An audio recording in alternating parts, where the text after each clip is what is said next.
السلام عليكم ورحمة الله وبركاته كسو دوادا muuqaal kale oo kooban oo aynu maanta kaga hadli doono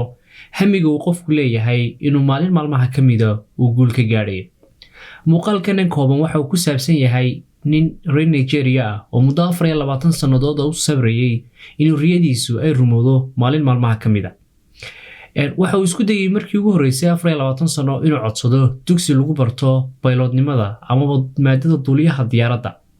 inuu noqdo duuliye diyaaradeed balse xilligaasi waxa uu helay diidmo ama iskuulku ka codsaday waxa uu ka helay diidmo inuu barto balse ma uusan quusanin waxaanu intuu shaqo la'aan lahaa uu ka bilaabay garoon diyaaradeed oo ku yaala dalka Nigeria oo lagu magacaabo Kebu Airport inuu noqdo nadiifiye ka shaqeeya dhanka nadaafadda muddooyinkaas uu ka shaqeynayay madaarka waxa uu markasta eegi jiray qaabka ay diyaaraduhu shaqeeyaan qaabka ay duuliyaasha diyaaradaha u wadaan isagoo markaasi aan fursad u heli jirin inuu diyaaradaha hawada sare marayo u raaco balse haddana marka ay soo fadhiistaan waxa uu mar walba la sheekaysan jiray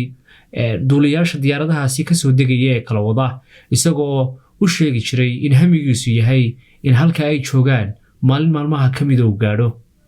lacagta uu madaarka ka qaadan jiray maalintii marka uu nadiifiyo waxay ahayd lacag 200 oo lacagta dalka Nigeria waxayna u dhigantaa eber $5 Mareykanka ama $0.5 taasi oo aan ahayn wax weyn balse waxa uu u galay lacagtaasi jaban inuu maalin maalmaha ka mida ay riyadiisu rumowdo markii uu muddo badan halkaasi ka shaqeynayay ayaa dadka madaarka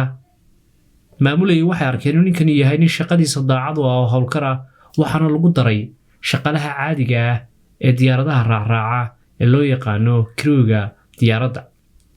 markii uu in muddo ka shaqeynayay hamigiisii waa uu rumoobay waxaanu 24 sanadood kadib markii ugu horeysay uu noqday duuliye diyaaradeed oo kiciya diyaaradaha dalkaasi Nigeria waxaana guushiisa qayb ka ahayd in shirkaddu lafteedu ay gacan weyn ka geysatay inay ninkan u dirto dalka Canada si uu soo qaato course ku saabsan duuliye diyaaradeed haatanna waxa uu ka shaqeeyaa dalka Nigeria isagoo wada diyaaradaha waaweyn ee dalkaasi ay leeyihiin haddaba lacagta uu maanta mushaharka u qaato bishii waa lacag dhan 170,000 oo ah lacagta dalkaasi Nigeria isagoo markii horena halka maalin qaadan jiray lacag 200 oo dalkaasi ah oo ka dhigan inay ahayd inuu maalintii ku shaqeyn jiray $0.5 sheekadani waxayna tusaysaa in qofka bini'aadamka ahi riyada uu leeyahay inuu ku guuleysan karo haddii uu dadaalo isla markaana uu maro waddo uu kaga rumeynayo waqti kasta ha qaadato balse ha ka daalin inaad riyadaada rumayso intaasi ayaan ku soo koobanaa sheekadaasi kooban aynu ku eegaynay Maxamed Abubakar oo ah wiil u dhashay dalkaasi Nigeria isla markaana guul ka gaadhay riyooyinkiisii mid ka mid ah fadlan haddii aad ku cusub tahay channelkan subscribe wassalaamu calaykum waraxmatullaahi wabarakaatuh